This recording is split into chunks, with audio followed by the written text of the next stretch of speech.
Hello guys, ఈరోజు నేనైతే జొన్న రొట్టెలు ఈజీగా ఎలా చేసుకోవాలనేది చూపిస్తున్నాను.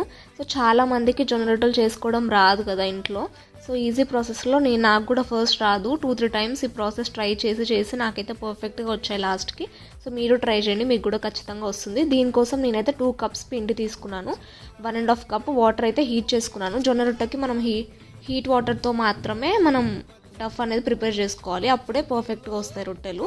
సో అలా నీట్ చేసుకున్న తర్వాత మనం ఒక్కొక్క రొట్టెకి చేస్తున్నప్పుడు మళ్ళీ సపరేట్గా కొంచెం పిండి తీసుకొని మళ్ళీ వాటర్తో మంచిగా నీట్ చేసుకొని ఇలా నేను చూపిస్తున్నట్టుగా పీట పైన పొడిపిండి జల్లించుకొని ఇలా 2 హ్యాండ్స్ ఫింగర్స్ యూజ్ చేస్తూ మంచిగా ఇలా ఫింగర్స్ స్ప్రెడ్ చేసుకొని మంచి రౌండ్ షేప్లో ఇలా అయితే స్ప్రెడ్ చేసుకుంటే మిడిల్లో మనం ఎక్కువ ప్రెస్ చేయాలన్నమాట.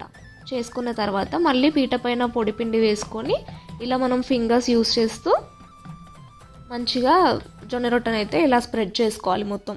సో మనకి రొట్టె అనేది పీటంత షేప్ రావాల్సిన అవసరం లేదు, పల్చగా అయితే చాలన్నమాట. రొట్టె అనేది పల్చగా అయ్యేంత వరకు స్ప్రెడ్ చేసుకోవాలి.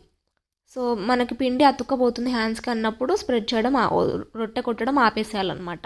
సో తర్వాత స్పూన్ సాయంతో కూడా మనం రొట్టెని తీసి పెంక పైన వేసుకోవచ్చు అనమాట. అలా వేసుకున్న తర్వాత 1 సైడ్ అయితే మనం వాటర్ స్ప్రింకిల్ చేసుకొని మంచిగా స్ప్రెడ్ చేసుకోవాలి. ఆ వాటర్ అనేది తడి అనేది కొంచెం ఆరిన తర్వాత ఇంకో సైడ్ రివర్స్ చేసుకొని అలా 2 సైడ్స్ కరెక్ట్గా కాల్చుకోవాలి.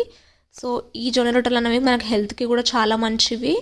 అండ్ ఇంకా వేడివేడిగా తింటే ఇంకా ఏ కర్రీతో అయినా కూడా చాలా ఇష్టంగా తినొచ్చు.